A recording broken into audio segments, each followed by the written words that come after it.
Konus augstums ir H.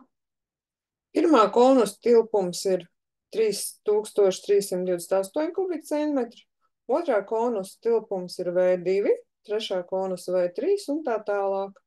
Pirmā konus rādījus R1.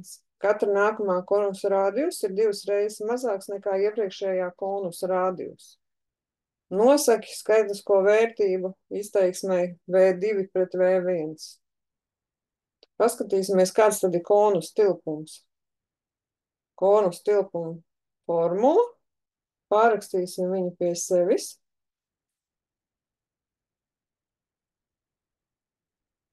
Pirmā konus tilpums ir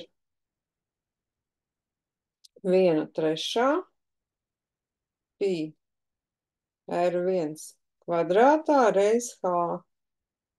Otrā konus tilpums ir 1/3 pi un R rādījusi samazinās 2 reizes. R1 dalīts ar 2 kvadrātā reiz H. Mums jautā, kāda ir izteiksmes V2 dalīts ar V1 vērtība.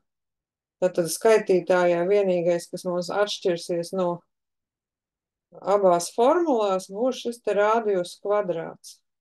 Pārējās vērtības noīsināsies. Un R1 kvadrāts.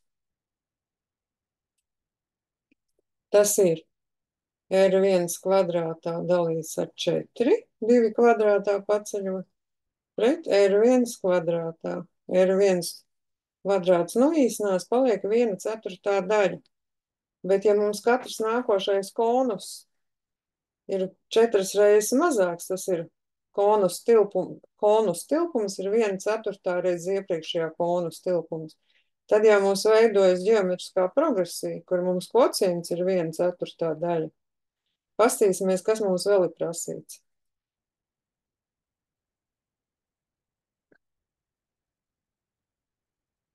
Nosaki piektā konusa V3, V5 skaitlisko vērtību. Tātad, ja V1 mums bija 3328 kubikcentimetri, tad V2 mums būs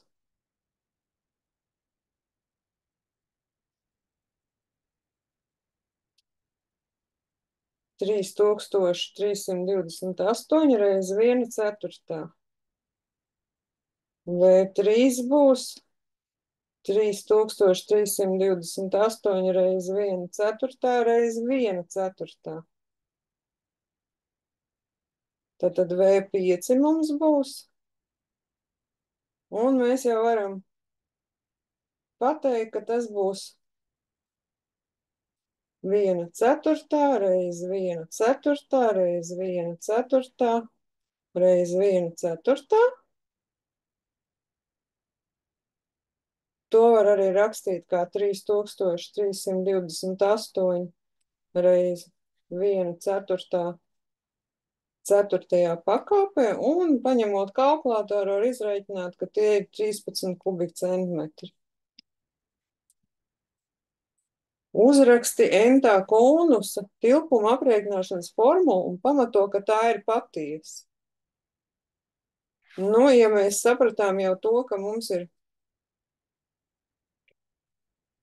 progresija ģeometriskās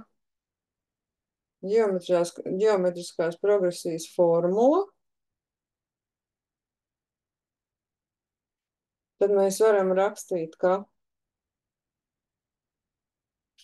Vn mums būs V1 reiz kvocients n-1. pakāpē. Tas ir burtiski pārrakstot formulu.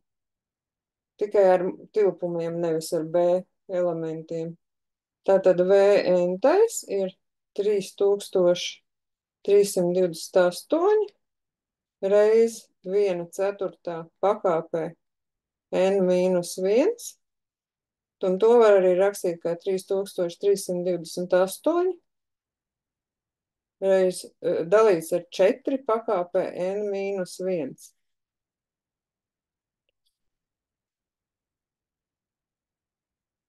Un mums šeit ir jāpamato rakstiski. Katra nākamā konusa tilpums ir 4 reizes mazāks. Rakstīt pilnā tekstā, nesaīsinīt. Nekā iepriekšējā konusa tilpums. Es saīsinu, jūs nedrīkstat. Tā tad veidojas ģeometriskā progresija.